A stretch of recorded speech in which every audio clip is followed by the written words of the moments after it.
சாதத்தை வாங்கினா வாங்கி கணவனுக்கு அப்பம் சாப்பிடுவதற்கு தகுந்த சாப்பாடு வாங்கினா. ஆமா வாங்கிட்டா. மணிதான் 6-7 மணி ஆச்சு. பொழுதுதான் சாஞ்சு போச்சா. அம்மா நாச்சியாரே, அம்மா போயிட்டு வாரேன். சரி நாளைக்கு வாரேன், நான் மறுநாள் வாரேன் என்று பழைய கறி குழம்பெல்லாம் சுண்ட வச்சு வச்சிருங்க. கருவை சுட வச்சு வச்சிருங்க. மனசுல ஒரு பக்கம் பயம் இருக்கு. நம்ம ஏசுவாரோ நேரம் அதிகமாயி போச்சே. நம்ம கணவன் என்ன சொல்வாரோ ஏசுவாரோ பேசுவாரோ தெரியலையே என்று மதம் பந்தருக்கு கண்ணீர் அடிக்கா. இளம்பூவா பெண்ண வேணும் பெண்ண வேணும் இளம்பூ பெண்ண வேணும் பெண்ண வேணும். அவன் மனமதில வருத்தம் கொண்டு என்ன பேசுவாரோ பேசுவாரே பேசுவாரே பேசுவாரா பேசுவாரே அந்தவள கொண்டல்லவோ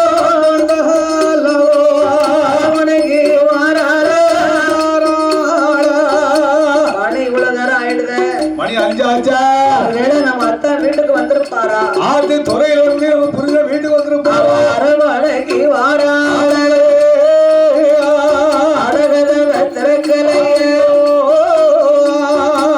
இன்னும் வரல போலுக்கு. வீட்டுக்கு வரலவளுக்கோ அந்த ரஜகமுத்து சலவை செய்யக்கூடிய இடத்துல ஆமா சொக்காரங்க எல்லாம் கூப்பிட்டு சாப்பிட சொல்றாங்க. சாப்பிட மாட்டாங்க. அவன் பச்சை தண்ணி வாங்கி குடிக்க மாட்டான். அடுத்த தண்ணியை வாங்கி அவன் சாப்பிட மாட்டான். ஆமா ஆமா. அப்ப ஆத்து துறையில தான் நிக்க. ஆத்து துறையில அவன் கணவன் நிற்பாரு என்று ஆத்தங்கர ஓடி வாரா அருகிலே நின்று கொள்ளு அத்தானோ அத்தனென்று அத்தானோ அத்தனென்று ஐந்தாறு சத்தம் போடு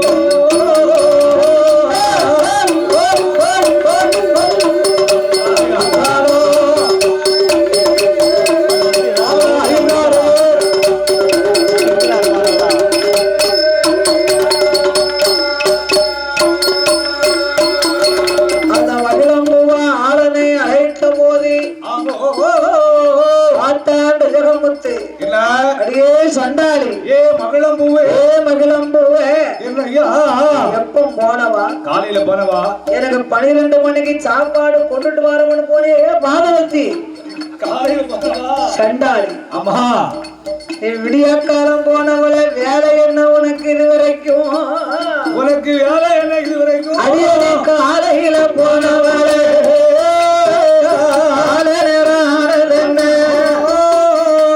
அதிகாலையில் போனவளே அந்தி நேரம் ஆனதென்ன காலம் போனவளே வேலை என்ன இது வரைக்கும்? மகளம்புவாடி அடி பாதவதி நடையும் உடையும் சிங்காரமும் நீ சோறு வாங்க போகலடி சொந்தக்காரனை பார்த்துருங்க வாங்க போகலடி அடுத்தவனை பார்த்துருங்க வாங்க போகலடி வேற ஒருவனை பார்த்துருங்க. ஏ மகளம்பூவே நீ காலையில கஞ்சி வாங்க போற விட்டு போனியா? உங்க வாய கூப்பிடுங்க முதல்ல. உங்க வாய பண்ணிடால கூப்பிடுங்க. உங்க சொக்காரங்க எல்லாம் நம்மளையே பாக்குறாங்களே. எல்லாம் துறையில இருந்து பாத்துட்டு இருக்காங்களா? நம்மள பேசலாமா? பேசலாமா? இல்ல கொண்டவன் தூத்துனா கோடிச்சனமும் தூத்தும். தூத்துக்குடி பெரியோர்கள் சொல்வார்கள் உலகத்துல. உங்க மேல சத்தியமா சொல்றாங்க. நான் அண்ணன் வாங்க போனேன் ஐயா. அடுத்தவரை நான் பார்க்கவில்லை ஐயா. நாம் குலம் என்ன? நாம் எடுப்பது அழுக்கு, தொழிலோ சலவை, கொடுப்பது வெள்ளை. உனக்கு ஏண்டி இந்த அலங்காரமும் இந்த சிங்காரமும்? அலங்காரமும் அடையும் உடையும் உன் மொழியும் திருட்டு மொழியா இருக்கு. அப்ப நீ சோறு வாங்க போகல. உங்க மேல சத்தியமா நான் கல்யாண பொண்ணு இல்லையா? நான் கஞ்சிதான் வாங்க போனேன். ஒரு மாதிரியா போனா உங்களை தானே இழப்பமா பேசுவாங்க. கல்யாணமாகி 2 மாசத்துல சங்கிலி சரப்பொழி கழுத்துல இல்லன்னா வித்து குடிச்சுட்டான் போலுக்கும் பல்லா பொம்பளை சொல்லுவாள்ல. கட்டி கொடுத்து அதனாலே அத்தனை பிடிச்சி தொழிலாளர் வீதி நம்ம அப்பா வீடு தெருவு என்று எண்ணி நாம் அழகிலே நினைத்து கொஞ்சம் அலங்காரமா போனே அத்தான். அலங்காரமா தானே போன முன்னால உங்க உங்க மேல சத்தியமா நான் கஞ்சி வாங்க போனேன், கள்ள கணவனை பார்க்கல. இது நாள் இது வரைக்கும் அப்படி நடக்கல இல்லையா? நான் வாங்க போனேன் ஐயா, ஒருவனை பார்க்கலையே. அண்ணா வாங்க போனேன் ஐயா, அடுத்தவனை பார்க்கலையே. சோறு வாங்க போனேன் ஐயா, சோறு வாங்க ஐயோ, சொந்தக்காரனை பார்க்கலையே.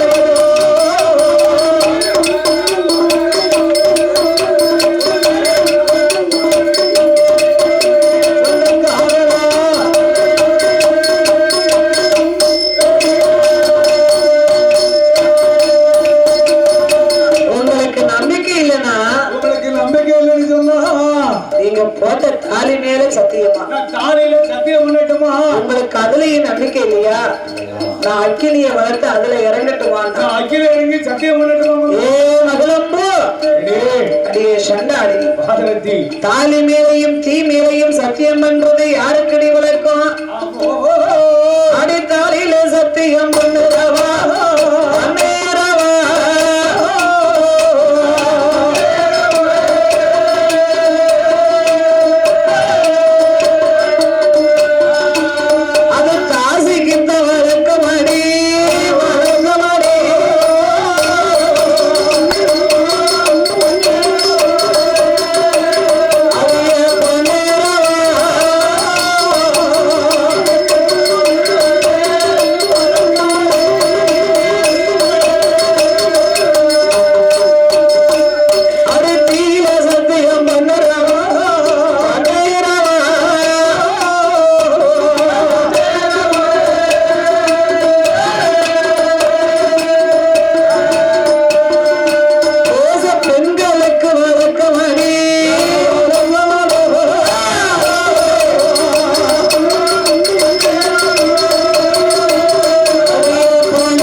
சொக்காரன் சொக்காரன் செத்தாலும் கடன்காரன் ஆத்துல விழுந்தா நாம் கனவை நம்மள சந்தேகப்பட்டு பேசினது உண்மைன்னு பேரும். நம்ம ஆத்தோடு வெள்ளத்தோடு விடமா வருமா?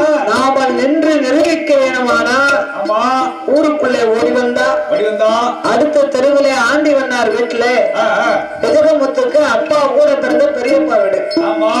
அந்த ஆண்டி வண்ணார் மகனுக்குத்தான் இவனுக்கு முதல்ல பெண்ணு கேட்டாங்க. அவனுக்கு இவருக்கு செம்ம பவனம் நம்ம சொக்கார விடுதானே என்று மகிழம்பூவால ஆண்டி வண்ணார் வீட்டிலே போய் அமர்ந்திருந்தார். அந்த கதவுக்கு பின்னால் வந்து ஒளிஞ்சுக்கிட்டா கஜகமுத்து வீட்டுக்கு வந்தார். அந்த துறையில இருந்து மனசு ரொம்ப கஷ்டப்படுறாரு. நம்ம மனைவி உண்மையிலேயே அப்படி தவறாக தவறு செய்திருப்பாரா?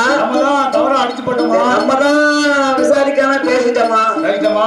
மனசை போட்டு குழப்புதார். மனசை போட்டு குழப்பிட்டு மனதை புகவிட்டு ஆத்து என்பதை போல கஜகமுத்து கண்ணீரின் கவலையமாக நிற்கின்றார்.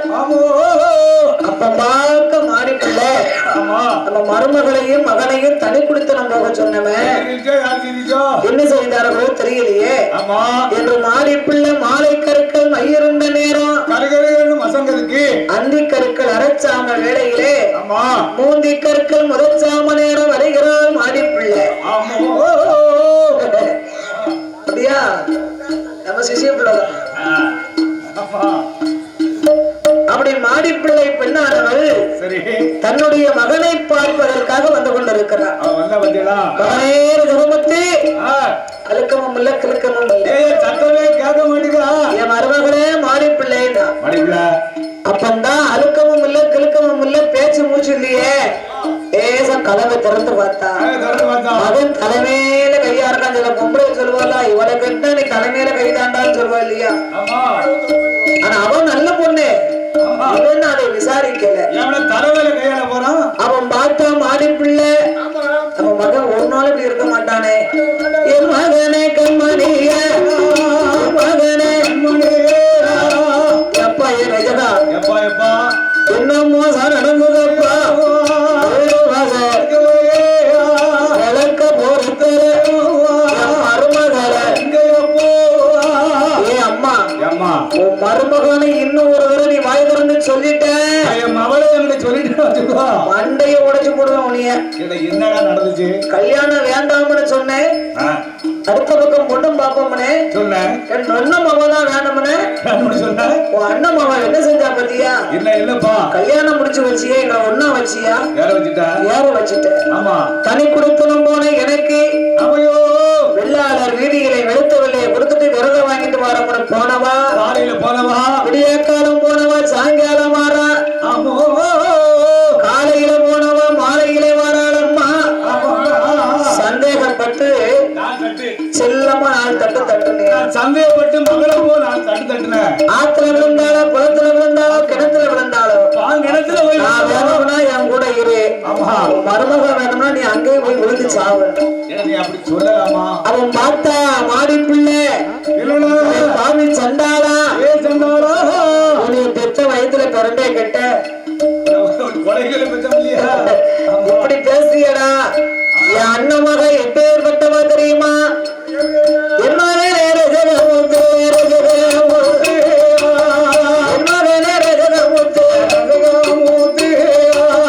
அண்ணன் மக மகிழம் போவா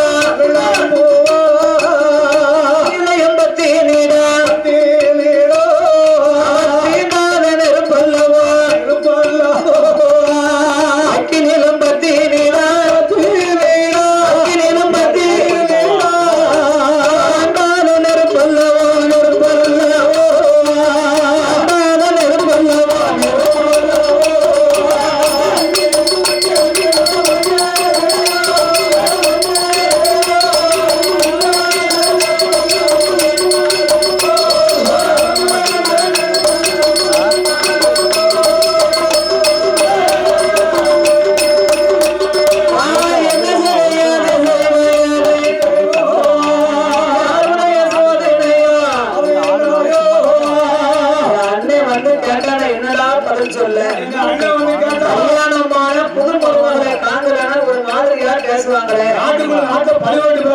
அந்த மாடி பிள்ளை வீடு வாசலை பெருக்கினார் விளக்கம் கொடுத்தனார்.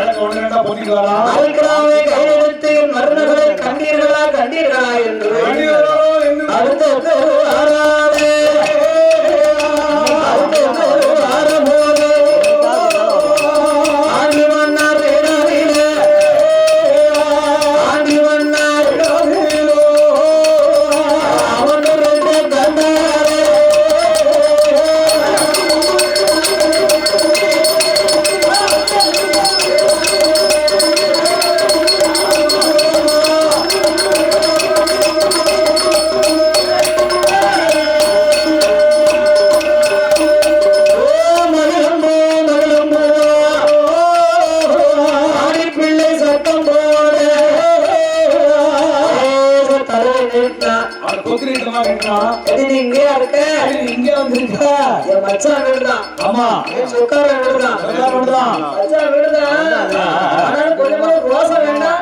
அவனுக்கு வந்து வெக்க வேண்டாம் மான வேண்டாம் அவனுக்கு நம்மளுக்கு சொல்ல விடுறா தனித்தர இங்க வந்து இருந்தா அப்ப மறுபடியும் சந்தேகப்பட்டு பேசுவோம். மறுபடியும் வீட்டுக்கு வா. வரமாட்டோம்மா. உன்னை வச்சு வாழ மாட்டான். ஏற்கனவே சந்தேகப்பட்டு உன்னை அடிச்சு பத்திருக்கான். இவன் வீட்டுல வந்து இருந்தனா என் பிள்ளைக்கு கோபம் வரணும் வராதா? அதனால என் கூட பின்னால வா. என் சொல்ல கேளு.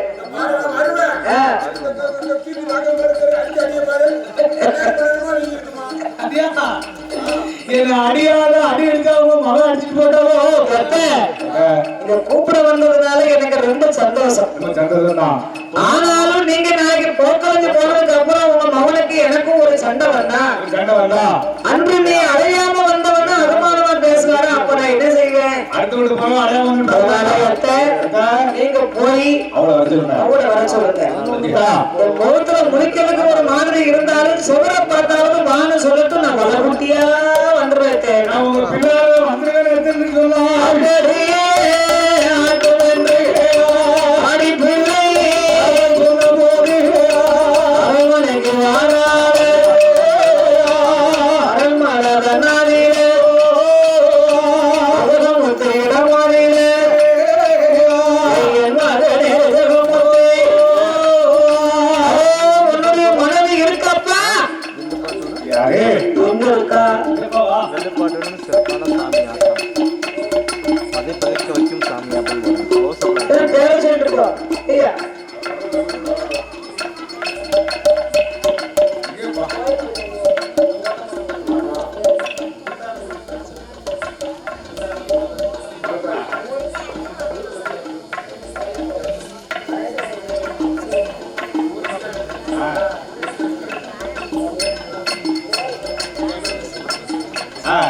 அலங்காரம் சிங்காரம் பண்ணும் போது ஏதோ தப்பா இருக்குன்னு நினைச்சேன். அம்மா அண்ணன் மகளை பேசின உடனே உனக்கு ரோசம் வரல. அந்த ஆண்டிவனார் வீட்டுல தானே அவளை பெண்ணு கேட்டாங்க. போட்டிக்கு போய் கல்யாணத்தை முடிச்சோம். அங்க போய் உட்கார்ந்தான்னா அதனால இனி எனக்கு அவ வேண்டாம் அம்மா.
உன்னுடைய மனைவி ஊராவோட போனதுனால வாழ மாட்டோம்னு சொல்றீங்க. நம்ம அயோத்திய ஆளக்கூடிய அருணாவுடைய மனைவி சீதாதேவிய ஒண்ணுலேங்க ராவணன் சிறை எடுத்துட்டு போனானே. ராவணேஸ்வரன் சீதையை சிறை எடுத்ததாக எல்லோரும் சொல்லுகிறார்கள். அப்படி சொல்ல முடியுமா? சீதாதேவி அக்கினி மாதா இல்லையா? அந்த சீதாதேவியை சிறை எடுக்க வேண்டும் என்று ராவணேஸ்வரன் எண்ணினானே தவிர 10 மாதம் அசோகவனத்திலே திருச்சதை என்ற பெண்ணானவளை காவலாக வைத்து அசோகவனத்திலே வைத்த போது அவன் சுண்டுவர்கள் கூட அவன் மேல படல. ஏன் அவன் என்னமெல்லாமோ வேஷம் போட்டு பார்த்தான். ராமனை போல் வேஷம் போடும் போது ஏகப்பத்திரிகளை இருக்கிறவனு தோணுது. ஆனா எல்லாரும் என்ன சொல்றாங்க? சீதாதேவியை ராவணன் சிறை எடுத்ததாக சொல்கிறார்கள். சிறை எடுக்க வேண்டும் என்று கொண்டு போய் வைத்திருந்தார். அதுதான் உண்மை. ஆனால் மக்கள் வந்து அதை தவறாக பேசுகிறார்கள். இன்னைக்கு நாட்டுல அப்படித்தான் நடக்கு. ஒரு சொந்தக்காரராகவே இருப்பாங்க, அண்ணன் முறையாவே இருக்கும். ஆனா கண்டவர்களுக்கு அது தவறாக தெரியும். அப்படித்தான் நடந்துட்டு இருக்கு. என்ன அவங்க சுற்றி பேசிட்டு என்னமோ இருக்கு. அப்படின்னு எலும்புலாக்கும் எங்கு பேச அன்னைக்கு புராணத்திலே அப்படி நடந்திருக்கலையா? ஆமா. நம்ம எல்லாம் சந்தேகப்பட கேட்கவா செய்யணும்? ஆமா, உண்மைதானே? அப்படி 10 மாதம் சிறையெடுத்து கொண்டு போன சீதாதேவியவே ஸ்ரீராமன் சிறைமீட்டு கொண்டு வந்து வாழும்போது உலகத்துல வாழும்போது நம் குலத்துக்கு என்னடா கேவலம் அப்படி மகளை சண்டை முடிச்சா உலகமற்ற படார்னு எழுந்திருந்தார். அம்மா அம்மா, ராமன் குலம் என்ன, ரஜதம் குலம் என்ன? இல்லப்பா இல்லப்பா, ராமன் குலம் சூரிய குலம், சூரிய குலம் அது எரிச்சிடும். ஊத்து போடும். என் குலம் சந்திர குலம், சந்திர குலம் அது ஏத்துக்கிறார். ராமனுக்கு வடப்பட்டா ஏத்துக்கிடுவான், ரஜதனுக்கு வடப்பட்டா நான் ஏத்துக்கிட மாட்டேன். அப்படி சொன்னார்ல, தீர்வையை கொடுத்தே தீர்வேன். அவரு ஒத்த காலம் நிற்கும். இவன் சொன்ன சொல்லி யார் காதல வந்து விடுது? யாரை கேக்கு? அரிராமன் அனுப்பி வைத்தாரு தலையாரி மகளை காவலாக நகர் சோதனைக்கு. தன்னை தலையாரிகளெல்லாம் அன்று அயோத்தியாவுடைய நகரத்தை எல்லாம் சுற்றி நாட்டை சுத்தி ரஜகுலத்துடைய வீதியிலே ஒரு கண்டவன் பக்கத்துல வந்து நின்றார்கள் இரவு வேளையிலே. இவன் சொன்ன சொல்லு தலையாரிமார் காதல விழுந்தது. தலையாரிமார்களுக்கு கோபம் வந்து விட்டது. ஆனாலும் தண்டனை கொடுத்தார். ராமதுரோகம் கிடைக்கும் என்று ராமனிடத்திலே நாம் சொல்ல வேண்டும் எண்ணி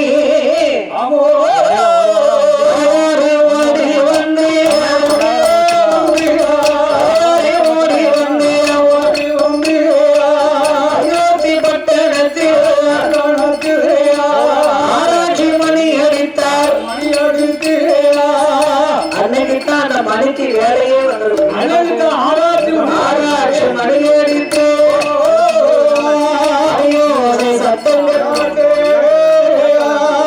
ராமச்சந்திரோ ஆராய அது சமயம் தலையாரிமார்களே எல்லாம் வாட்டமா இருக்க என்ன காரணம் நடந்ததை ராமன் கிட்ட அப்படியே சொன்னார்கள் தலையாரிமார்கள்.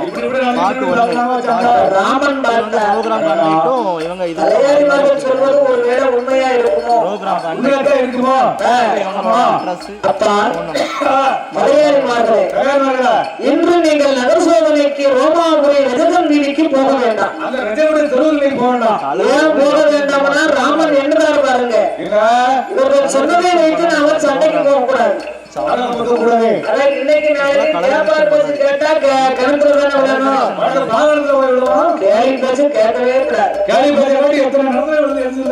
எது இருந்தாலும் நேருக்கு நேராக கேட்டோம்னா அதுல பிரச்சனையே இல்லை. பின்ன விட்டு பின்ன பேசுறது, ஆளு தலை மறைச்ச உடனே முதுகுக்கு பின்னால பேசுறது, முதுகுக்கு பின்னால பேசுற பேச்செல்லாம் மூலத்தனமானது. எதுவாக இருந்தாலும் நேருக்கு நேர நீங்க இப்படி பேசுறாங்க என்னை பத்தி அப்படின்னா அது தீர்ந்து போகும். நீங்க ஒரு ஆள்கிட்ட சொல்லி அவர் 1 2 சோடிச்சு, அவர் ஒரு ஆள்கிட்ட சொல்லி அவர் 2 4 ஆக்கி தூண துரும்பாக்கி வைக்கப்படத்தையே மாப்பிள்ளை ஆக்கிடுவாங்க. கடைசி என்ன ஆகும்? வைக்கப்படப்பு மாப்பிள்ளைனா வைக்கல ஒரு பொம்மையை செஞ்சு தீயத்தான படுத்தணும். கடைசி தீங்கிதான் போகும். அப்படி கேள்வி பேச்சு கண்ணால பார்த்து ராமன் எண்ணினார், கண்ணால் காண்பதும் போய் காதால் கேட்பதும் போய் தீர விசாரிப்பதே மெய். அதனால நகர் சோதனைக்கு தலையாரிமார்களை போக வேண்டாம். கண்ணால் காண்பதும் போய் காதால் கேட்பதும் போய் தீர விசாரிப்பதை மெய்யினா என்ன அர்த்தம்? என்ன அர்த்தமே அவங்களுக்கு சம்மந்தமே இல்லையே. கண்ணால் காண்பதும் பொய் காதால் கேட்பதும் பொய்னா என்ன தெரியுமா? சீதாதேவியை ராமபூமான் சிறைமீட்டி கொண்டு வரும் பொழுது அரண்மனைகளே கோசலை கைகேசி சுமுத்திராதேவி 3 வரை இருக்கா மருமகள மகளா எண்ணி நினைச்சுக்கிட்டு இருக்காங்க. சீதாதேவிக்கு ராமேஸ்வரன் மேல உள்ள கோபம் தீரல. இருக்க பொண்ணு போல நல்லா கேட்கணும்னா உரைகிறாங்க. நாளைக்கு வேலைக்கு போனோம், வேலைக்கு போயிட்டு அடுத்த வருஷம் தானே இல்லை. வண்டியை முன்னாடி வண்டி பின்னாடி அதெல்லாம் நம்ம பிள்ளைங்க அப்படியெல்லாம் உறங்காது. அது உறங்குற மாதிரியா இருக்கு. அங்கேயும் 6 நாள் தூங்கலைய. ஆமா, டாக்டர் முன்னாடி வச்சு கொடுத்துருங்க. அப்போ சரி, இந்த அரிராமச்சந்திர பூமான் வந்து சீதாதேவியை ராமேஸ்வரனை வதம் செய்து சிறை வைத்து அயோத்திக்கு கொண்டு வரும் பொழுது ராவணன் மேல உள்ள கோபம் சீதைக்கு தீரல. ராமேஸ்வரன் இறந்துட்டான். ஆனாலும் அவன் உருவம் இவன் மனசு விட்டு நீங்க மாட்டேன். கண்ணால மண்ணிட்டு அவனுக்கு ஏன் ஒரு கோபம் தெரியுமா? நம்ம கையால அவனை கொல்ல முடியலையே, அப்படி சீதைக்கு பெரிய வருத்தம் அப்படின்னு சீதைக்கு ஒரு வருத்தம். ஆமா. அப்ப இவன் மனசுல கோபத்தை கொண்டு தன்னுடைய வாசல்ல ஆமா ராவணேஸ்வரனுடைய உருவத்தை கோலமாக வரைந்தாளாம். அதை வரைஞ்சு பார்த்தாலாம். வரைஞ்சு ஏன் வரைஞ்சான்னா, ரோட்ல போறவங்க வாரவங்க அந்த கோலத்துல மிதிச்சு அவன் அறியட்டுமே அப்படின்னு ஒரு கோபம் இவளுக்கு. ஆனா இதுவே ராமன் ஒரு தவறாக நினைத்தார். கண்ணால கண்டார்ல அவன் உருவத்தை, தன்னுடைய உருவத்தை பார்த்தாரு, கண்ணால் கண்டார். ஆமா, அது பொய்தானே. அவர் நினைச்சதுதானே மனசுல சந்தேகம். அப்ப சீதாதேவி மனசை விட்டு இன்னும் ராமனை நீங்களையோ அவங்களும் இந்த கோலத்தை வரைஞ்சாலும் ஒரு சின்ன சந்தேகப்பட்டாரா. ஆமா, அடுத்து காதல் கேட்பதும் பொய் அப்படின்னா அரண்மனைக்குள்ள வருகின்ற பொழுது கோசலை, கைகேசி, சுமித்ராதேவி 3 பேரும் சீதையை கேட்டாங்க, ராவணேஸ்வரனுக்கு 10 சிரசு இருந்துச்சாமே, எல்லாரும் நாடு சொல்லுவாங்க எப்படி இருந்தாலும் மாமியா 3 பேரும் கேட்டால அவன் உருவத்தை சீதை சொல்லிக்கிட்டு இருந்தா. ராமன் காதலை கேட்டார். அப்பவும் ஒரு சந்தேகம். அந்த வாசல்ல கோலமா வரைஞ்சா இங்க நம்ம அம்மா 3 பேரையும் சொல்லுதால கதைய, இன்னும் ராவணன் மீது உள்ள எண்ணம் இவரை விட்டு நீங்களையோ அப்படின்னு ஒரு சந்தேகம் வந்துச்சா. அங்கு கண்ணால் கண்டதும் போய், இங்கு காதால் கேட்டதும் போய், ரெண்டுமே பொய்தானே. அதனால இன்று நாம் தீர விசாரித்தே ஆக வேண்டும். என்ன வழி செய்ய முடியும்? ராமபூமான் அவர் சோதனைக்கு வருகின்றார். தேசம் கொண்டு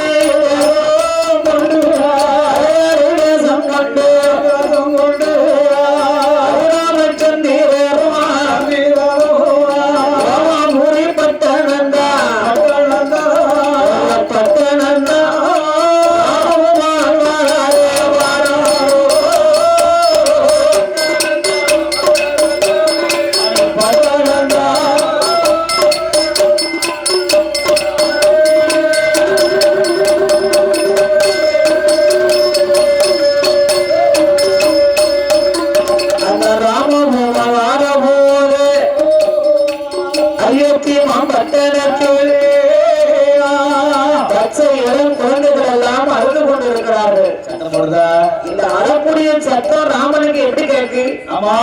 குழந்தைகள் கூவா கூவான்னு அழுவாங்க. அந்த சவுண்ட் ராமனுக்கு சீதா சீதான்னு கழிச்சான். அப்ப ராமன் எண்ணினார், சீதையினுடைய பொறுமை எந்த அளவுக்கு உயர்ந்து கொண்டிருந்தது. ஆனா பச்சை குழந்தை அழும் குரல் கூட சீதா சீதான்னு கேட்க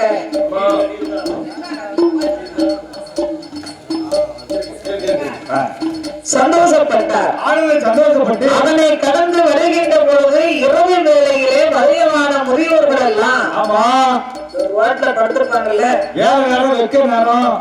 புரட்டை போடுவாங்க. புரட்டை யாருக்கு வரும் தெரியுமா? யாருக்கு வரும்? அப்படியெல்லாம் கிடையாது. சிலவங்க நிறைய சாப்பிட்டா புரட்டை வரும், தொந்தி பெருத்தா புரட்டை வரும்னு சொல்றாங்க. அசுரகுணம் படைத்தவர்களுக்கு தான் புரட்டை வரும். அந்த மூருக்கு அசுரகுணம் வரும். அசுரகுணம் படைத்தவர்களுக்கு புரட்டை வருதுன்னா எப்படி தெரியுமா? எல்லாரும் மூர்க்கம். தென்னலங்கை ராவணன் சீதாதேவி அசோகவனத்தில் கொண்டு போய் வைத்த போது அனுமந்தன் துணைகளை கொண்டு தென்னலங்காபுரியிலே சீதையை தேடி பார்க்க வந்தார்கள். அப்ப அனுமந்தன் வந்து ராவணனுடைய கோட்டைக்குள்ளே வந்து பார்த்தார். சரி, பார்க்கும்போது தென்னலங்கை ராவணனுடைய மனைவி மண்டோதரியானவா புரட்டை போட்டார். புரட்டை போடும் போது அவருடைய வாய் கடுவா வாய் வழியாக ஓர வடிச்சுக்கிட்டு இருக்கு. சரி, அதை பார்த்தார் அனுமந்தன். ஒரு பெண்ணும் படுத்திருக்கிறான்னு தெரியுது. ஆனா குரட்டை சத்தம் கேட்க சீதையாக இருந்த இந்த குரட்டை வராது. அப்ப இவர் ராவணன் மனைவி மண்டோதரி அசுரகுணத்தை சேர்ந்தவர்களுக்கு தான் குரட்டை படக்குன்னு வரும்போதுங்க. கோபக்காரர்களுக்கு தான் படக்கு படக்குன்னு குரட்டை வரணும் தவிர சாத்திய குணம் உள்ளவங்களுக்கு குரட்டை வரவே வராது. இப்ப எங்க மாமா எல்லாம் படுத்திருந்தாங்கன்னா குரட்டை வரும்போது அந்த வயிறு அப்படியே மதராசன மாதிரி மேல எங்களும் போயிட்டு வரும். ஆறு கணக்கா கோயில் இருக்காங்க. ஆறு இல்ல. ஆமா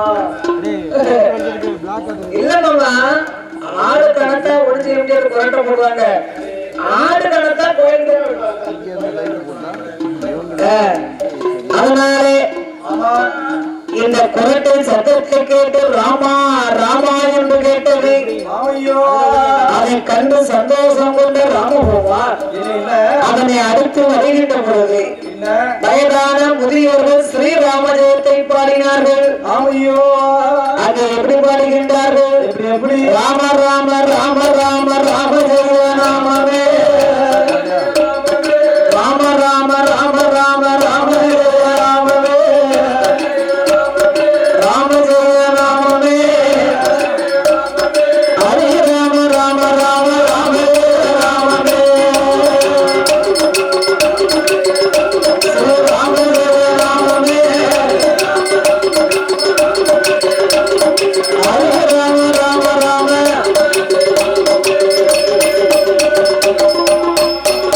அந்த கோசலையால் பெற்றெடுத்த ராம ஜெய ராமவே, ஸ்ரீ ராம ஜெய ராமவே, ஸ்ரீ ராம ராம ராம ராம ஜெய ராமவே, ராம ஜெய ராமவே.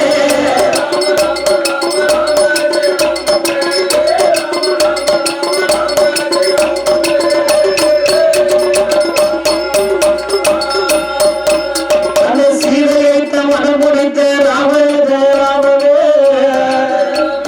ராம ஜெய ராமவே, ஸ்ரீ ராம ராம ராம ராம ஜெய ராமவே, ராம ஜெய ராமவே.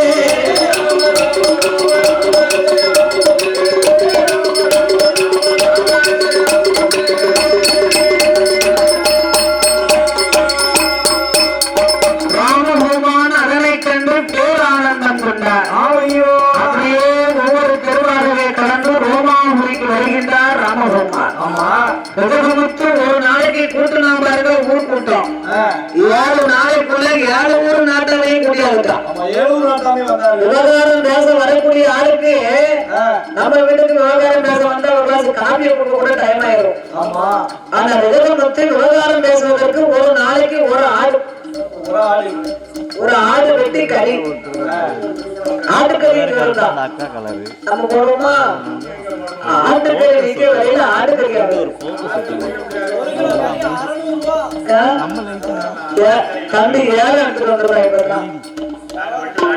வியாபாரம் பண்ணுறோம் சரி, அப்ப ஒரு 4 கிலோ உப்பு கட்ட போடுவாங்க. அப்படி ராமபகவான் ஒவ்வொரு நிர்வாகத்தை கடந்து வருகின்ற போது 7வது ஒரு நாட்டாக அன்னைக்கு இதே மாதிரி கூட்டம் கூடி இருக்காங்க. புத்தகனுடைய வீதியிலே விவகாரம் நடந்துகிட்டு இருக்கு.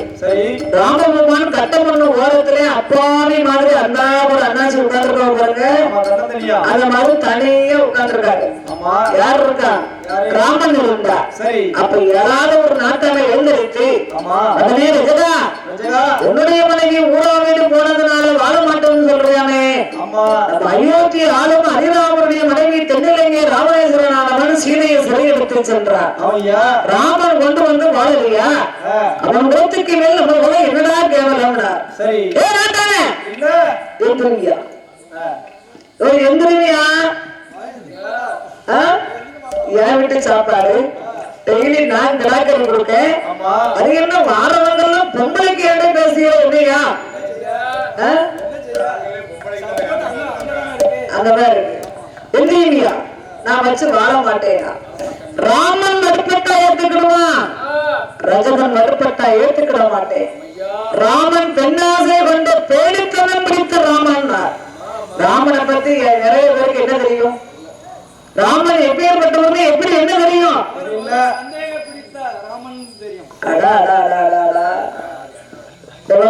சொல்லிட்டான். ஏன் ராமன் பெண்ணாசை கொண்டு பேடித்தனம் பிடித்த ராமன் ரஜகன் சொன்னானே, பரதனுக்கு பட்டம் சூட்ட வேண்டும் என்று ராமபகவான் கைகேசியினுடைய சூழ்ச்சியினாலே பரதன் நாட்டை ஆளணும், ராமன் காட்டை ஆளணும்னு அனுப்பி வச்சாங்க. அவன் 14 ஆண்டு காலமும் 14 மாசமும் அசோக வனத்திற்கு 10 மாதம் அங்கு சென்றார் சீதை. அவன் 13 வருஷமும் அந்த சீதாதேவி பஞ்சவடி என்னும் மலையிலே ராமனோடு இருந்தார். தன் மனைவி தன்னோடு 14 ஆண்டு காலம் ஏகப்பத்தினி விரதம் இருந்தாரா ராமபெருமான். சுண்டுவர்கள் கூட சீதையின் மீது படல. நீங்கெல்லாம் 14 நாளைக்கு வீட்டுக்காரி கோவம் வச்சுக்கிட்டு உங்க அப்பா வீட்டுக்கு போட்டோம். 15ஆம் பக்கம் ஒரு செப்பனியை கேடுவீங்க, இல்ல ஒரு கல்யாணத்தை முடிச்சிருக்கீங்க. கதவுக்கு பிறந்த கிடக்கு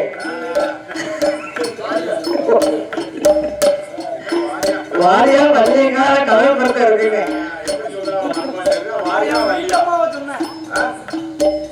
கேசட்ல பண்ணியாத வாழ மாட்டோம் அப்படிலாம் சொல்லாத. அப்பேற்பட்ட ராமனை பெண்ணாசை கொண்டவன் என்று பேசுகின்றான் ரஜகன். ராமனுக்கு மன வருத்தம், இவனுக்கு இருக்கும் முற்றி நம்மளுக்கு இல்லையே. நாம் சீதை களங்கமற்ற பத்தினி என்பதை நான் அறிவேன், நாட்டு மக்கள் அறிய வேண்டும். சீதை களங்கமற்றவள் என்று உண்மையை தெரியணுமான இனியும் நாம் சீதையை இழந்தே ஆக வேண்டும். இதற்காகவே இவரை வனத்திற்கு அனுப்ப வேண்டும் என்று ராமபெருமான் புறப்பட்டார் அரண்மனைக்கு. அப்ப யாராவது ஒரு நாட்டவன் சொன்ன பொழுது ஒரு வாழ மாட்டவனார்ல ரஜகன் தீர்வையை கொடுப்பேனார். ரஜகனுடைய மாமனார் மகிழமு அப்பா மருமவன நான் என்ன குறை வச்சேன், ஏன் என் பிள்ளைய ஒத்த கால நிக்கிய வாழ மாட்டவனே, உங்களுக்கு என்னமோ நான் குறை இருந்தா இன்னொரு 60,000 ரூபாயை தாரங்கயா, ஒரு 70,000 கல்வியை தாரேன் வச்சுக்கோங்க. உலகம் பார்த்தா ஓ மாமா இது 1 கோடி கொடுத்தாலும் 1 பொண்ணு எனக்கு வேண்டாம், 1 பொண்ணு வேண்டாமையா, வேண்டாம் மாமா உங்க மக எனக்கு வேண்டாம், வேண்டாம் மாமா உங்க மக எனக்கு வேண்டாம், வேண்டாம் மாமா வேண்டாம், வேண்டாம் மாமா உங்க மக எனக்கு வேண்டாம்.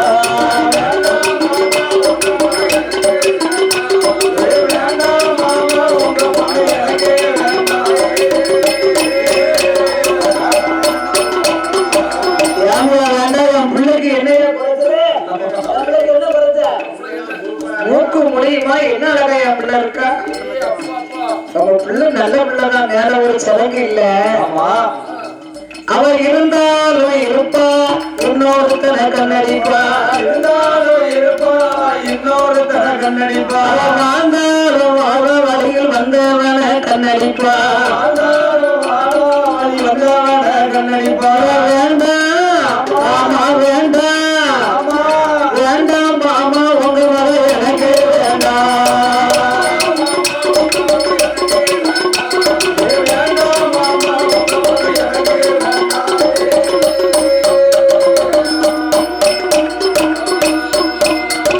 உடனே ரதகமுத்துக்கும் மகிழம்பூவாளுக்கும் தீர்வையை கொடுத்தார்கள். ஆமா தீர்வைனா அப்பெல்லாம் இப்பெல்லாம் லட்சக்கணக்கில் பணங்களாம், அப்ப அது கிடையாது. ஒரு கணவன் மனைவிக்கு பிரிவினை வந்து விட்டதானா அவர் பிரிஞ்சு போறாங்கன்னு வைங்க, ஊர் கூட்டம் போட்டு பேசி அதுக்கு பேரு கட்ட பஞ்சாயத்துன்னு பேரு. ஓலை துரும்பு ஓலை எடுத்து 2ஆகவே அதை பிரித்து அந்த பெண்ணிட்ட ஒரு துரும்பும் மாவிட்ட ஒரு துரும்பும் கொடுத்துருவாங்க. இன்னைக்கு வந்து உனக்கு எனக்கும் சொந்தம் இல்லைன்றாங்க. இப்பமெல்லாம் போறாங்க கோட்டை கச்சேரின்னு, அப்ப இதுதான் தீர்வு. அவர் உலகமுத்தோடைய செயலை கண்ட ராமபெருமான் நான் சீதைக்கு இப்படி ஒரு இழிவு சொல்ல, சீதை உண்மையானவள் என்று ஊர் உலகம் அறிய வேண்டுமையான சீதையை மறுபடியும் கானகம் அனுப்ப வேண்டுமே என்று அது ராமச்சந்திர பெருமான் அரண்மனைக்கு வருகின்றார். அவர் அரண்மனைக்கு ஓடி வந்து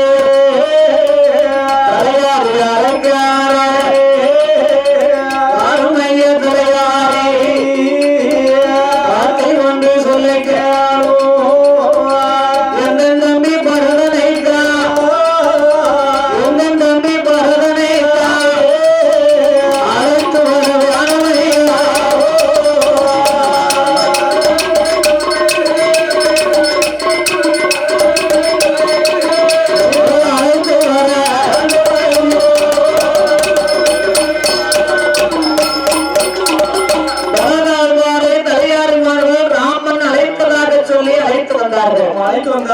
பரதனை கண்ட ராமபெருமான் தம்பியே பரதா உன்னை அழைத்த காரணம் என்ன தெரியுமா?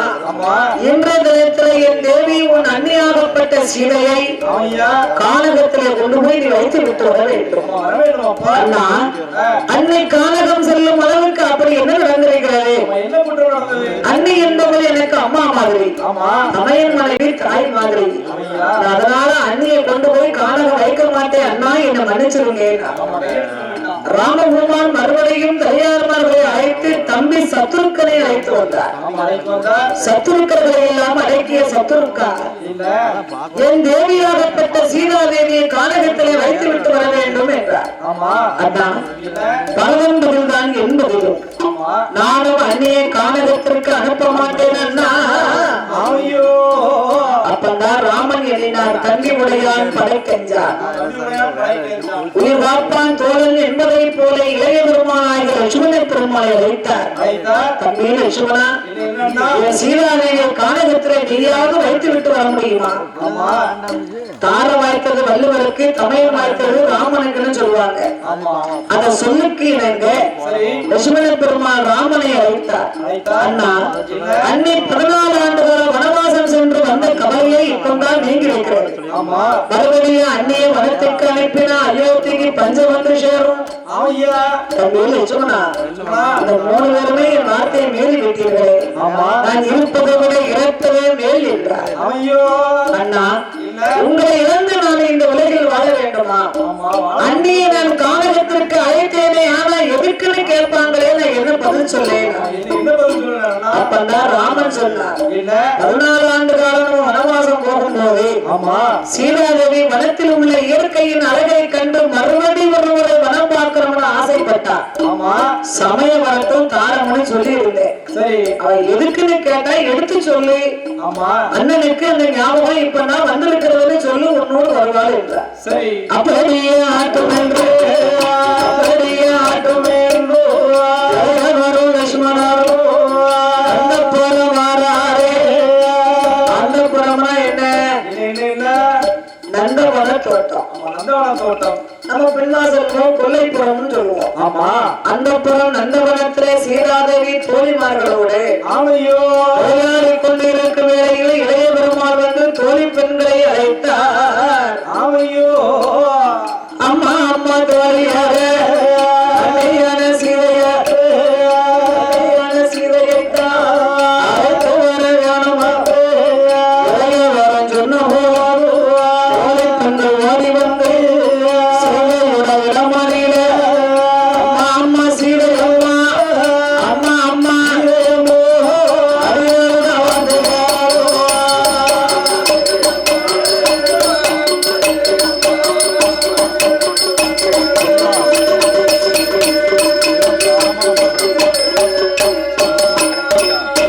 வந்து பிள்ளை இளையவரும் அழைப்பதற்கு வந்திருக்கார். சீதையிடம் சொன்ன போது சீதாதேவி ஓடோடி வந்து இளைய பெருமாளை கண்ட, அப்பா லட்சுமணா, என்னை அழைத்த காரணம் என்ன? அண்ணி, அன்று ஒரு நாளையிலே அண்ணன் கிட்ட ஏதேனும் வரம் கேட்டது உண்டா? ஆமா, கேட்டிருந்தேன். மறுபடியும் ஒரு முறை இந்த வனத்தை பார்க்க வேண்டும் என்று நான் ஆசைப்பட்டேன். அதற்கு என்ன? அந்த ஞாபகம் அண்ணாவுக்கு இப்பொழுதுதான் வந்திருக்கிறது. நீங்கள் வனத்துக்கு செல்லும்படி அண்ணா வரம் கொடுத்திருக்கின்றார். என் வீட்டுக்கார கேட்டாதான் வருவோம்னு சொன்னாளா? சுவாமி வரம் கொடுத்தாரா? லட்சுமணா, ரதத்தை அலங்கரித்து வை, ஒரு நொடிக்குள் நான் புறப்பட்டு வருகிறேன். இது சீதாதேவி தன் மாமியாகிய கோசலை கைகேசி சுமுத்திரை அழைத்தார்கள். அம்மா அத்தையே, கானகம் சென்று வருகிறேன், எனக்கு வரத்தை தாருங்கள் அம்மா. சீதா, உனக்கு புத்து பிடித்து விட்டதா? 14 ஆண்டு காலம் உன்னை புரிந்த துன்பம் இப்பதான் நீங்கி வந்திருக்கிறது. நீ மறுபடியும் கானகம் புறப்பட்டாய், என்னம்மா அர்த்தம்? அது மட்டும் இல்ல, நீ கானகம் சென்றையானா இன்று நீ 60 நாள் கற்பம் அம்மா. போக வேண்டாம் அருமாறு, போக வேண்டாம் அருமாறு, புத்தி சொல்ல கேள்மது கானகம் போன கற்பமது கரைஞ்சிடுவே ஆரோயம் போன வாரிசு மறைந்து போகும்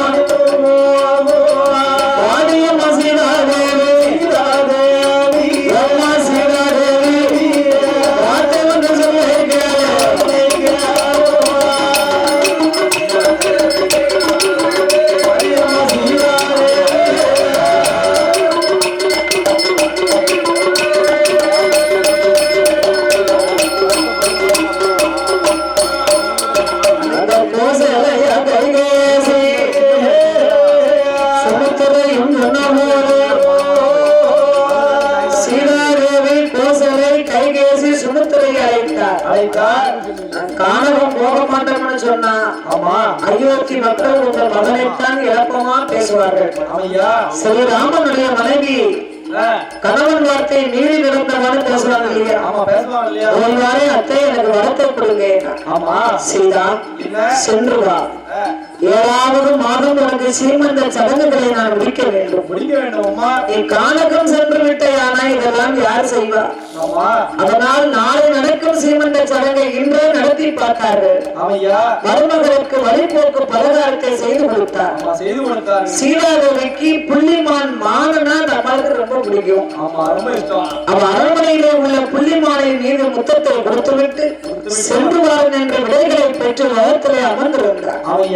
அயோத்தி மக்கள் எல்லாம் அவரவர்கள் அரண்மனையிலே நின்று கொண்டு சீதையை பார்த்தார்கள். சீதை மறுபடியும் வனவாசம் புறப்படுகிறாளே, சீதை வருவதற்கு இவ்வளவு நாளாகுமா தெரியவில்லையே. அயோத்தி மக்கள் எல்லாம் ஐயோ என்ன செய்ய, சீதையருக்கு பின்னாலே செல்வம் எல்லாம் போதையா,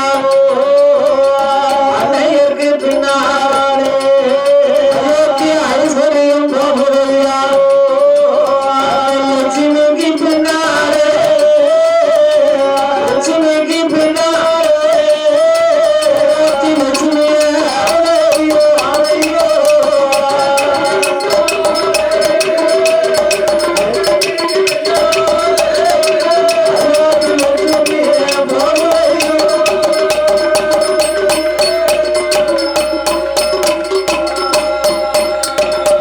கண்டிட்டாரே சீதையாவா இளையவரே. அப்பா லட்சுமணா, விடுரகத்தை நாம் தாமதமானால் கூட அயோத்தி மக்கள் நம்மளோடு புறப்பட்டு விடுவார்கள் என்று சீதாதேவியானவரை அழைத்துக் கொண்டு அவர்கள் அயோத்தியை கடந்து புறப்பட்டு வருகின்றார்கள். அது வருகிற வேளையில அச்சு ஒழிந்திடுமா, ஆணிகள் கலந்துடுமா, பார்த்தாலே சீதையாவா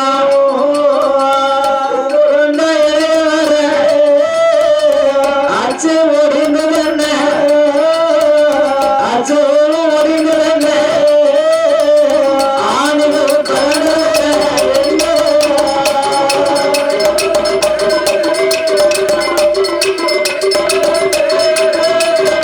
ஆணியோ கலந்ததென்ன.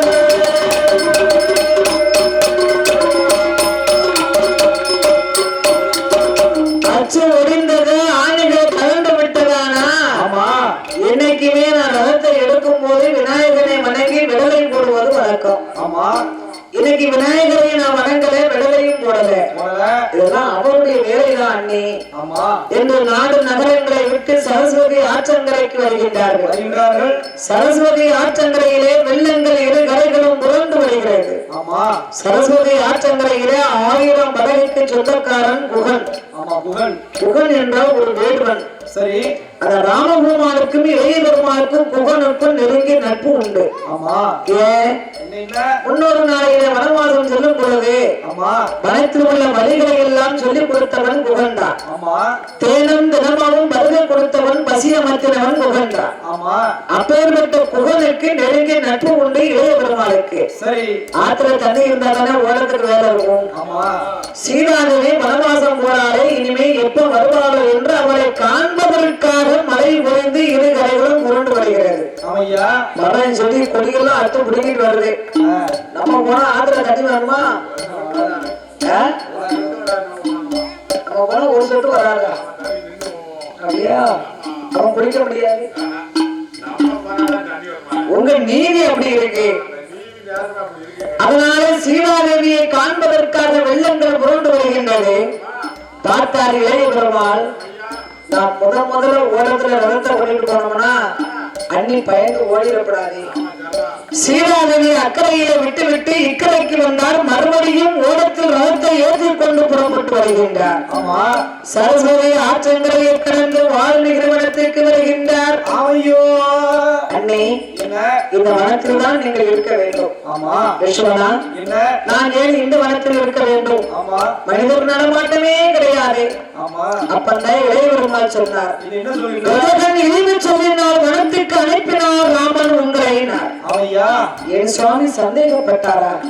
லட்சுமணா, என்ன உங்கள் அண்ணன் சந்தேகப்பட்டார் என்பதற்காக நான் இந்த உண்மையை சொல்லவில்லை. ஆமா இன்று நான் இறைவனுடைய அருளாலே 60 நாள் கற்போம். அவையா நாளை ஒரு காலம் ஒரு வேலை அயோத்திக்கு நான் வந்தேன்னா என் வயிற்றிலே பிறந்த குழந்தை என்னோடு வருவானே. ஆமா கானகம் போனவளுக்கு இந்த குழந்தை எதுன்னு 4 பேர் கேட்க கூடாது இல்லையா? ஆமா கண்டிப்பா கேட்பான் இல்லையா? அதனால இந்த உண்மையை உடனடியாக போய் சொல்லுனார். ஆமா இதை காதையை கேட்டு லட்சுமண பெருமாள் மயக்கமாகி விட்டார். அவையா ஏன் மயக்கமானாரு? என்ன விவரம்? ஒரு கிருத்தவதி அல்லவா கானகத்திற்கு கொண்டு வந்து விட்டோம் ஆமா அப்படிங்கிற எண்ணத்தோடு மூர்ச்சையாகி விட்டார். அப்ப அண்ணி மேல எவ்வளவு பாசம்! அண்ணனுடைய மனைவி என்பவள் நம்மளுக்கு அம்மா மாதிரி, ஆமா தமையன் மனைவி தாய் மாதிரி. இப்ப அப்படி யார் நினைக்கிறா? இப்ப லேச எழுதுன முன்ன ஏட்டிங்காங்க, அவளை இவளங்காங்க. அப்படியா? கேட்டா அண்ணன் கொண்டாடி எனக்கு அரை கொண்டாடி அப்படி ஒரு சமாளிச்சுக்கிறாங்க. அதே மாதிரி அணி என்பவளும் குழந்தை பிள்ளை. அவருக்கு பேர் என்ன பேரு? குழந்தை பிள்ளை. குழந்தை பிள்ளை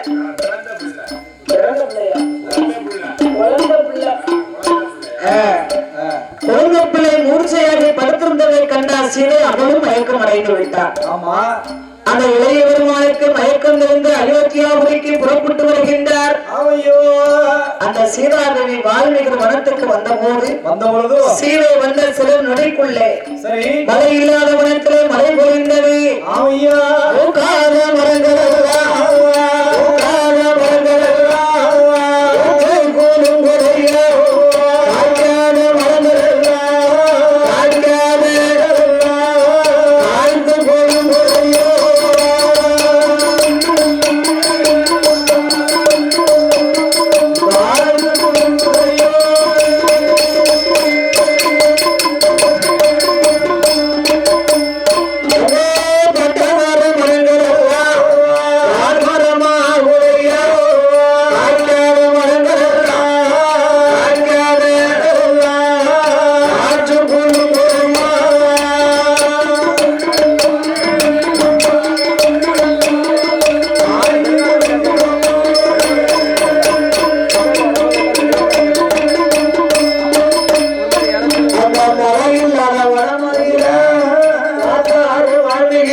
சீதாதேவி வந்து விட்டாள் என்று அறிந்து கொண்டார். சீதையானவளை அழைப்பதற்கு வருகின்றார். வால்மீகிற்கு சீதை வருவான அவருக்கு ஏற்கனவே தெரியும். எப்படி தெரியும்? தபால் போட்டாளா இல்ல போன் பண்ணாளா? யாரு? அப்ப இந்த செல்போன் எல்லாம் கிடையாதுல்ல, தபால் கிடையாது. வால்மீகர் வந்து ஞானதேசினால் பார்த்தார். சீதை வந்ததை அறிந்தார். ஏன்னா வால்மீகருக்கு சீதை வருவாள் என்று நன்றாக தெரியும். சீதை வனத்துக்கு மறுபடி ஒருமுறை வனம் பார்க்கணும்னு ஆசைப்பட்டதும் அவருக்கு தெரியும். சீதை வனத்தை பார்க்க ஆசைப்பட்டா எதுக்கு ஆசைப்பட்டா? வால்மீகருக்கு மோட்சம் கொடுக்கத்தான் சீதை ஆசைப்பட்டா. வால்மீகருக்கு மோட்சம் கொடுக்கணுமானா வால்மீகராக மாறுவதற்கு முன்னாலே அவர் ஒரு வேடுவன். அவர் பேரு இசைக்கிரைவன். அவருடைய மனைவி மாயா. வால்மீகர் வழிப்பறி கொள்ளையடிக்கக்கூடியவர். அப்ப வருகின்ற பொழுது அந்த வழியிலே தவஞானிகள் வந்து கொண்டு வந்தார்கள். வால்மீகரை பார்த்து, அப்பா மகரிஷியே, நாங்களும் டெய்லி இந்த இடத்துக்கு வாரம் போறோம், இந்த வழியா தான் வந்துகிட்டு இருக்கோம். நீ வழிப்பறி கொள்ளையடிக்கிறாயே, இதெல்லாம் பெரிய பாவம் தானே. பாவம்னு பார்த்தா என் குடும்பம் கழிக்க முடியுமா? எனக்கு என்ன வேலை வெட்டி எதுவும் தெரியுமா? மம்பட்டி எடுத்து வேலைக்கு போக முடியுமா? நாங்கள் காட்டுவாசிகள். அதனால வழிப்பறி கொள்ளையடித்துதான் என்னால சாப்பிட முடியும்னா கலைஞானிகளை பார்த்து வால்மீகர் கேட்டார், யோசிகளே, அந்த வால்மீகர் வேடுவர் குலத்தை சேர்ந்தவங்கன்னா எப்பேற்பட்ட வேடுவர்? அந்த பாசி ஊசி விட்டாங்கல்ல, அந்த வேறு இனத்தை சேர்ந்தவர். சரி, அதனால யோசிக்கல. என்ன உங்களுக்கு மனைவி இல்ல, மக்கள் இல்ல, குடும்பம் இல்ல. ஆமா, நீங்க யோசியா போயிட்டீங்க. சரி, அதனால எனக்கு குடும்பம் இருக்கு, மனைவி இருக்கிறா. ஆமா, நான் கொள்ளை அடித்தாத்தான் குடும்பத்தை காப்பாற்ற முடியும். சரி, யார் கேட்டா? வால்மீகி சொன்னார். அவையா, அப்ப கலைஞானிகள் பார்த்தார்கள், இதெல்லாம் பாவம் என்று அறிந்தும் நீ கொள்ளை அடிக்கிறாயே. ஆமா, அப்பா இசைக்கிறீவா, நீ கொள்ளை அடித்துக் கொண்டு கொடுப்பதெல்லாம் உன் மனைவிக்கு தானே. ஆமா, நீ செய்த பாவமும் அதில் பங்கு உண்டுலான்னு அவர் தான் கேட்கணும். ஆமா, செய்யும் பாவத்திலே பங்கு உண்டுனா உன்னுடைய கடனை தொடர்ந்து செய். ஆமா, பாவத்துல பங்கு இல்லைன்றானா எங்களை போல் வாழ்வதற்கு முடிவு செய்யினார். சரி, இசைக்கிரீவன் அங்கிருந்து வந்தான். மனைவி மாயாவை அழைத்தான். மாயா, என்ன இத்தனை காலமும் கடவு செய்து கொண்டு வந்த பொருள் எல்லாம் நீ தானே வச்சிருக்க. ஆமா, நான் செய்வதெல்லாம் பாவம் தானே. ஆமா, நான் கொண்டு வந்து கொடுக்கும் பொருளை பங்கு போடும் போது என் பாவத்துல பங்கு உண்டா? சரி, அது எப்படி எனக்கு பங்கு உண்டு? கணவன் வந்து மனைவிக்கு கொள்ளை அடித்தாலும், ஆமா, களவு செய்தாலும், சரி, வேலை செய்து கொண்டு வந்து கொடுத்தாலும், ஆமா, அதை சாப்பிடுவது என்னுடைய உரிமை. ஆமா, களவாண்டு கொடுப்பதாக இருந்தாலும் கொண்டு வந்து கொடுப்பது உமது கடமை. அதுல எனக்கு பாவமே இல்லைன்னா. ஆமா, அப்ப தவஞானிகள் சொன்னது சரியா போச்சு. சரி, தவஞானிகளை எதிர்பார்த்தார். ஐயா யோசிகளே, நீங்க சொன்னது உண்மையாக விட்டது. சரி, என் மனைவி செய்யும் பாவத்தில் பங்கு இல்லை என்று விட்டார். ஆமா, இல்லறத்தை வெறுத்து விட்டேன். சரி, உங்களை போல் நானும் வாழ வேண்டும்.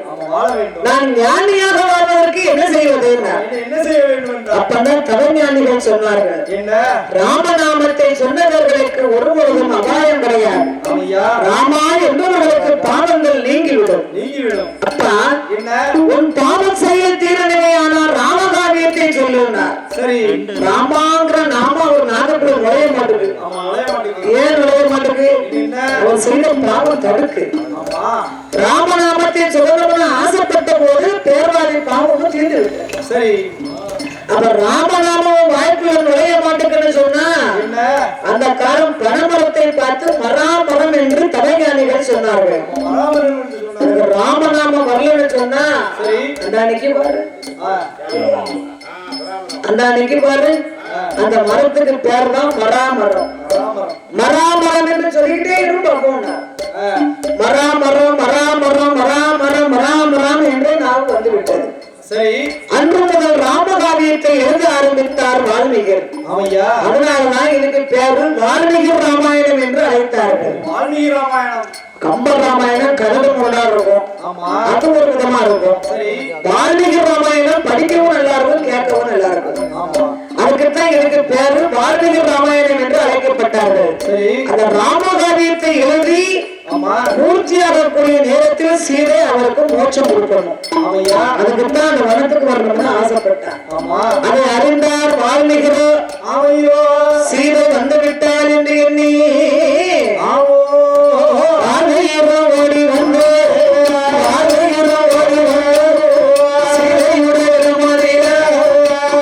அம்மா சீதை அம்மா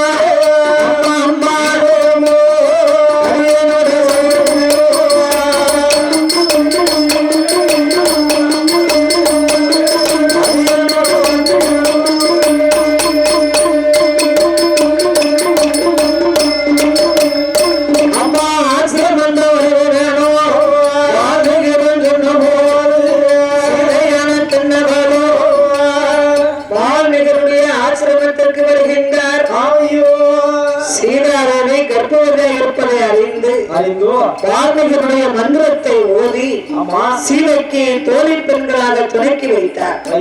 சீதாதேவியானவள் ராமனுடைய அருளாலே கானகம் செல்லும் போது 60 நாள் கர்ப்பமானா பாருங்க. சீதாதேவிக்கு கைபிடிக்க தோழி, கால் பிடிக்க தோழி, தட்டாங்கள் விளையாட தாசிமார் பெண்கள். 7 தோழி பெண்களோடு இருக்கும் வேளையிலே ஆண்டவன் பகவானுடைய கிருபையினாலே அந்த வால்மீகியுடைய ஆசிரமத்தில் சீதாதேவியானவ 10 மாதம்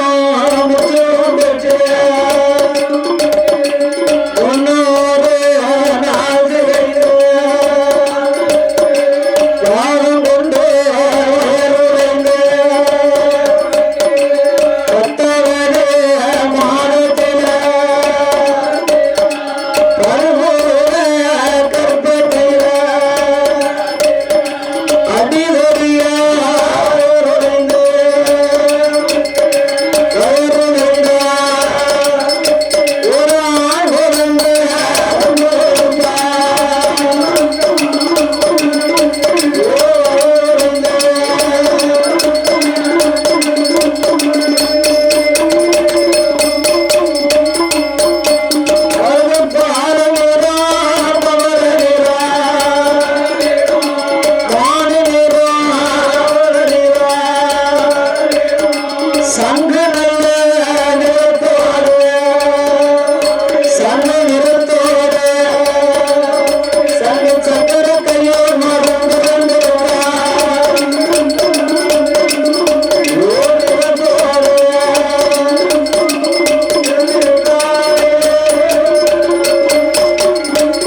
சேனைகள் ஓட்டி நீராட்டி தாளாட்டி நிலப்பொட்டெல்லாம் போட்டு குழந்தையை வளர்த்து ஒரு நாளையிலே குழந்தை பிறந்த 30ஆம் நாளாச்சு. சரி.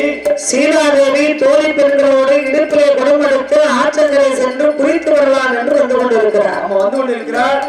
வால்மீகியை அழைத்தார். வால்மீகியே, என் பிள்ளை தொட்டிலே படுத்திருக்கிறான், நான் குளித்து நீராடி வருகின்றேன், பிள்ளையை பார்த்து கொடுக்கணும். இந்த அம்மா ஆற்றங்கரைக்கு வந்தார். ஆற்றங்கரையிலே வானரமாகப்பட்ட குரங்கு காக்கை குஞ்சி ஆனாலும் தன் குஞ்சி பொன் குஞ்சி, அதாவது குட்டிகளை அடிவைத்திலே சுமந்து கொண்டு கொப்புக்கு கொப்பு தாவியது. சீதை பார்த்தா, அடேங்கப்பா, குரங்குக்கு இருக்கும் புத்தி கூட நம்மளுக்கு இல்லையே. அதாவது குட்டிகளை அடிமைத்திலே சுமந்து கொண்டு கொப்புக்கு கொப்பு தாவுகிறது. நம்ம பிள்ளை தொட்டுல போட்டிருக்கோமே.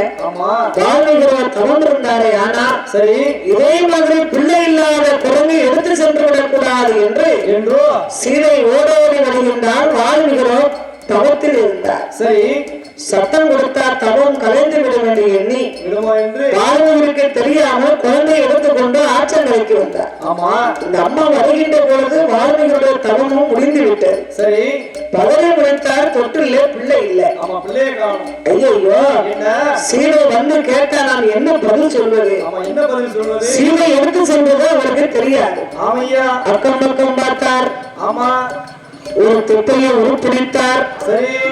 காலு கையை கண்ணு மூக்கு செவி படைத்து மந்திரத்தை ஓதினார். அந்த குழந்தைக்கு கையக்கால உதறது குவா குவா என்று குரல் கொடுத்தது. அங்கு சீதாதேவி வாரம் போலே குழந்தைய கண்டால சீதாதேவி கண்டாளோ, ஐயா வால்மீகியே, எனக்கு பிறந்தது ஒரே ஒரு குழந்தை தானே. இந்த பிள்ளை யாருடைய பிள்ளை? சீதாதேவி, நீ எடுத்துட்டு போகும்போது ஒரு வார்த்தை சொல்லக்கூடாதா? இந்த குழந்தையை காணும் என்று நானே ஒரு பிள்ளையை தொப்பையை உருப்பிடித்து குழந்தையை பிறகு செய்தேன் அம்மா. அதுக்கு என்ன? இவனுக்கு துணை அவனாக இருக்கட்டும். ஒரு பிள்ளையை கூப்பிட்டா 2 பேரும் அம்மானு வரணும். அப்படி ஒரு பேர் கொடுக்க வேண்டும். என்ன பேர் கொடுக்கலாம்? அங்கல் அவகுமாரா அவகுமாரா என்று பெயர் கொடுத்தார்.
பாலகர். ஆமா ஆணையற்றம் குதிரையேற்றம் மல்லிடம்பு சிலம்பு தொழில் வாழ்வித்த வில்வித்த போர் வித்த ஜெலம்பு வித்த. ஆமா சிலம்பு வித்தை. எவனா அயோத்தி வார சொல்லியா? ஆமா கல்விக்கு சொல்லியா கொடுக்கணும்? அப்படி இருநேரம் படித்து வருகின்ற பொழுது இரண்டு மைந்தர்களுமே தன் தாயாகப்பட்ட சீதையை அழைத்து கற்ற வித்தைகளை காற்றிலே விளையாடி வருவோம் என்று சத்தியவானத்தை கையிலே வாங்கி சீதையிடம் வரங்களை பெற்று வருகிறார்கள் மைந்தர்கள். சரஸ்வதி ஆற்றங்கரை ஓரமாகவே வந்து அமர்ந்த பொழுது அயோத்தி மாநகரத்தில் இருந்து ஒரு அசுமேதை யாகம். அது எப்படி வந்தது? சீதாதேவி என்னைக்கு வனவாசம் வந்தாலோ அன்னையில இருந்து அயோத்தியாபுரியிலே 12 ஆண்டு காலம் மழையே கிடையாது. அதிக பஞ்சமாக இருந்த போது தன்னுடைய அரண்மனை மந்திரி பிரதானிகளை அழைத்தார். பஞ்சத்தை தீர்க்கணும்னா என்ன செய்யலாம்? ஒரு அசுமேத யாகம் வளர்க்கணும். சரி, அதற்கு 12 காசு வேணும். சீதை இல்லாமல் அசுமேத யாகத்தை வளர்க்க முடியாது.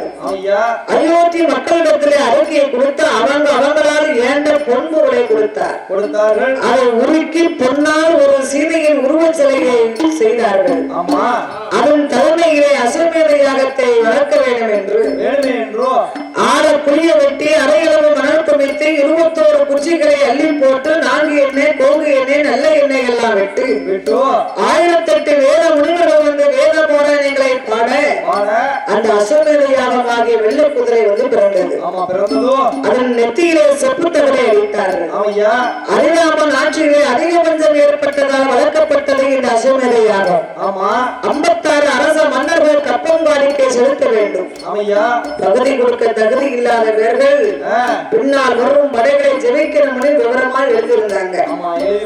56 தேசங்களும் சுற்றி வருகிறது அசுமேத யாகம். சரி, யாரும் 5 பைசா கொடுக்கல.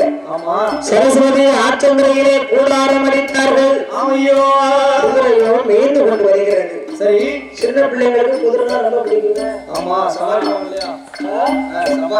இந்த குதிரையை கண்ட லவகுமாரர்கள் இருவர்களும் குதிரையின் பக்கம் வந்தார். அறிவாமனுடைய பேரை எழுதியிருந்த போது மைந்தர்களுக்கு கோபம் வந்து விட்டது. சரி, ஏன் கோபம் வந்துச்சு? சீதையை பெண் என்று பார்க்காம ஸ்ரீராமன் படத்துக்கு அனுப்பினது இவர்களுக்கு தெரியும். ஆனா அம்மா தான் சீதை, ராமன் தான் அப்பான்னு தெரியாது. அதனால கோபம் கொண்டு குதிரையை பிடித்தார். கல்வார மரத்திலே கட்டினார்கள். சரி, அந்த வேளையிலே லவகுமாரன் 2 பேரும் இருக்கும் இடத்திற்கு பரதாழ்வார் வருகின்றார். வரவம்பி பாலகனே வாழவம்பி பாலகனே ஒன்று சொல்லை கேளோ உங்களுடையது. நீங்க யாரு? அம்மா யாரு? அப்பா யாரு? குதிரை நெத்தில என்ன எழுதியிருக்கு? எங்க அப்பா அம்மா கேட்டு எழுதியிருக்கா? பகுதி கேட்டு எழுதியிருக்கா? எங்க கையில பகுதி கிடையாது. உனக்கு படை பிளந்து இருந்தா யுத்தம் செய்து விட்டு உன் குதிரை அவுத்துட்டு போனார். இருவர்களுமே அங்கு இங்கும் நின்று கொண்டு யுத்தம் செய்கிறார்கள். லவகுமாரன் சத்தியபானத்தை எடுத்து பரதன் மீது போட்டார். பரதன் கிரீடம் கீழே இறங்கி விழுந்தது. சரி, அதை அறிந்த அனுமந்தன் சாமந்தன் அயோத்திக்கு வந்தார். அயோத்தியாபுரியிலே வந்து பரதாழ்வாருக்கு அப்புறமாக சத்துருக்கன் படைகளையும் அனுப்பினார். அவர்களையும் ஜெயித்து விட்டார்கள். லட்சுமண பெருமாளை அனுப்பி வைத்தார் ராமன். லட்சுமணன் வந்தார், மகேந்திரர்களை கண்டார். அண்ணன் ஜாட அப்படியே இருக்க. சரி, அண்ணி இங்கதானே இருக்கணும். அப்பா மகேந்திரர்களே, உங்க ஊரு என்ன, பேரு என்ன, அம்மா அப்பா யாரு? சண்டைக்கு ஏழ மாட்டதான சமராசிக்கு வந்த கதையா இருக்கப்பா. வாரவங்கெல்லாம் எங்க அம்மா அப்பா யாருன்னு தானே கேட்கிய. குதிரை நெத்தில என்ன எழுதிருக்கோ அதன்படி நடந்தேன்னா. லட்சுமண பெருமாள் கோபம் கொண்டு சத்தியபானத்தை கையெடுப்பதற்கு முன்பாக அவர் நாகப்பானம் போட்டார். மைந்தர்கள் கீரிபானங்களை போட்டார். சரி, லவகுமாரன் சத்தியபானத்தை எடுத்து இளைய பெருமாள் மீது போட்டார். அவர் கிருதமும் கீழே இறங்கியது. அவரும் மயக்கமாக படுத்து விட்டார். சரி, சாமந்தன் அனுமந்தன் அயோத்திக்கு வந்து ராமனை அழைத்து வந்தார்கள். ராமன் வருகின்ற பொழுது, தம்பி லவகுமாரா, தனியா வருவன் தைரியசாலியாகத்தானே இருக்க வேண்டும். அவன் தானே ராமன். ஒரு பெண் என்று கூட பார்க்காமல் வனத்துக்கு அனுப்பி வைத்தான் சீதையை. எதிர்காலத்தை ஓடவன் மீது என்றார். ராமன் மீதும் சத்தியபானத்தை போட்டார்கள். ராமன் கிருடனும் கீழிறங்கி விழுந்து அவரும் மயக்கமாக படுத்து விட்டார். சாமந்தன் அனுமந்தனை அழைத்து 4 கிருடங்களை ஒரு பொட்டலமாகவே கட்டி அனுமந்தன் சாமந்தன் தலையிலே தூக்கி வைத்தார். இருவரும் வாளை பிடித்து முறுக்கிக் கொண்டு கேலியும் கிண்டலுமாக பேசினார்கள். இலங்கை அழைச்ச குரங்கு ஒரு தோசைக்காக கர்ணம் போடுச்சா கர்ணம் போடுறா ராமா என்றார்கள். சீதை சத்திய பூஜை செய்து கொண்டிருக்கிறார். ராமன் கிருடம் வால்மீகி வனத்துக்கு வர வர வனமே நடுங்குகின்றது. சீதை அங்கிருந்து வந்து பார்த்தார். அனுமந்தன் சாமந்தனை அழைத்து மகனே என்று ஆவி சேர்த்து கட்டி எழுத்தார். அவர் நோக்குமார்கள், ஓ தம்பி, அம்மாவுக்கு பிள்ளை பைத்தியம் பிடிச்சுடுதா? நாம எங்க இருக்கும் போது ஒரு குரங்கு குட்டியை போய் கொஞ்சினாலே. அப்பந்தான் சீதை உண்மையை சொன்னா. மகனே லவகுமாரா, யாரு தெரியுமா? ராமன் அனுப்பின சீதை நான் தான். ஸ்ரீராமன் தான் உன் தந்தை. உன் அப்பா என் மீது சந்தேகப்படவில்லை. நன்னாறு வளர்ப்பத்தினால் வனத்திற்கு அனுப்பினார் உன் தந்தை. அம்மா என்னை மன்னிச்சிருங்க என்ற வால்மீகருடைய துணைகளை கொண்டு சரஸ்வதி ஆற்றங்கரையிலே வந்து வால்மீகர் விஞ்சை மந்திரத்தை ஓதினார். ராமன் பரதன் சத்ருக்கள் லட்சுமண பெருமாள் மூர்ச்சை தெரிந்து வந்தார். ராமபெருமான் சீதா என்று வந்த போது சீதையினுடைய பக்கத்தில் இன்னொரு பிள்ளையை பார்த்தார். வால்மீகரே, என் மனைவி வனத்துக்கு வரும்போது 60 நாள் கற்போம். அவருக்கு பிறந்தது ஒரு பிள்ளை தானே, இன்னொரு குழந்தை ஏதேனார். வால்மீகர் உண்மையை சொன்னார். ராமன் நம்பவில்லை. சீதை கலங்கமற்றவள் என்று நாட்டு மக்கள் அறியணுமே. ஆனால் சீதை இன்னும் ஒரு முறை அக்கினியில இறங்கணும். சீதாதேவி அக்கினியை இறங்குவதற்குண்டான ஏற்பாடுகளை செய்து அக்கினி குண்டத்தை வளர்த்தார். சீதாதேவி தொப்பையிலே பிறந்த பாலகனை கையிலே பிடித்துக் கொண்டு அக்கினியிலே இறங்குகின்றார். சீதாதேவி அவள் அக்கினியோ இறங்கும் போது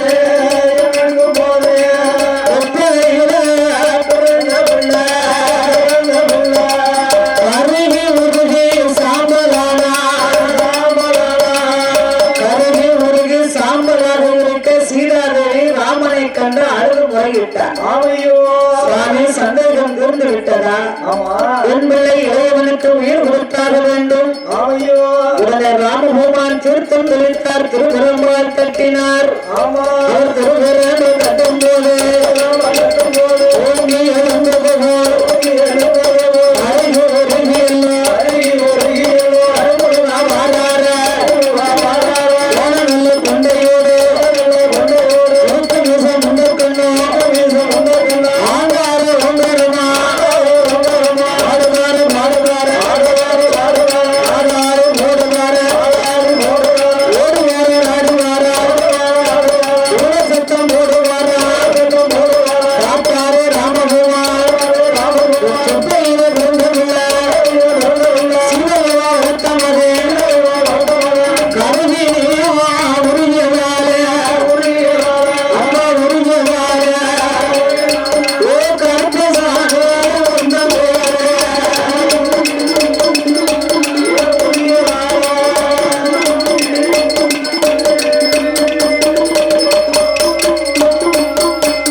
அப்பா என்னுடைய அயோத்தி கோட்டை வடக்கு வாசல்லே 18 படி அமைத்து காவலாக இருந்துவா. அப்பா பின்னாடி சுத்தி தேசம் சுத்தி நான் பார்க்க போறேன். அதனால வெள்ள குதிரை எனக்கு வேண்டும் என்றார். ராமன் வெள்ள குதிரையாகப்பட்ட அசோமேலையாக தேர்ந்து விட்டார். வெள்ள குதிரையில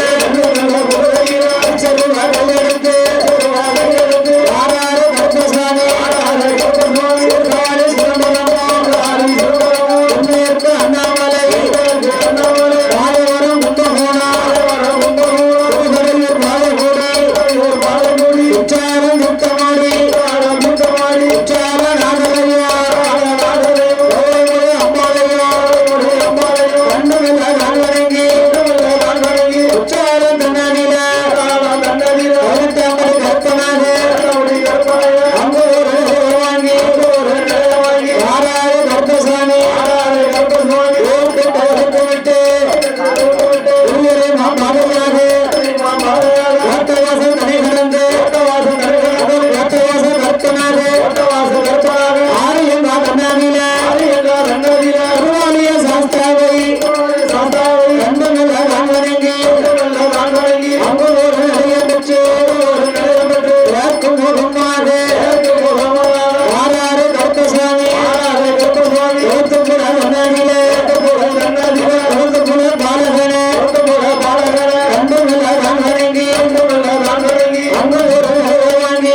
ஆமா உன்னால் கோமரம் இன்னால் கோமரத்தார் திருமலை குமாரன் என்று பெயரெடுத்து ஆமா மக்கள் பெயராக தெய்வந்த ஒரு வேலியாக வெளியாக வணங்கி வரும் மக்களை வாழையடி வாழையாகவே வாழ வைத்து வருகின்றார்.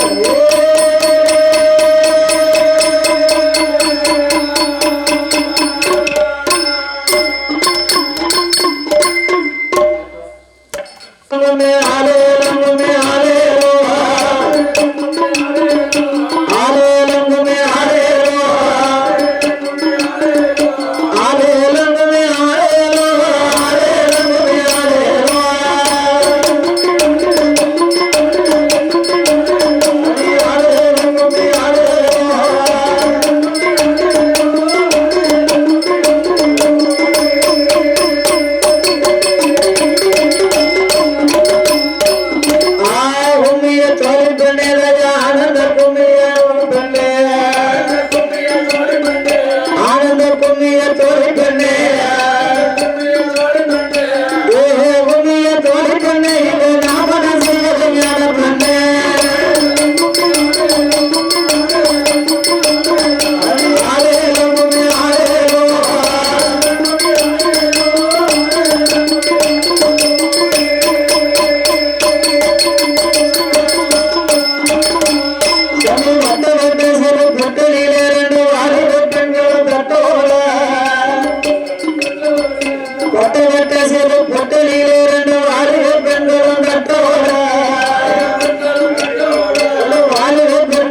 வாழ்க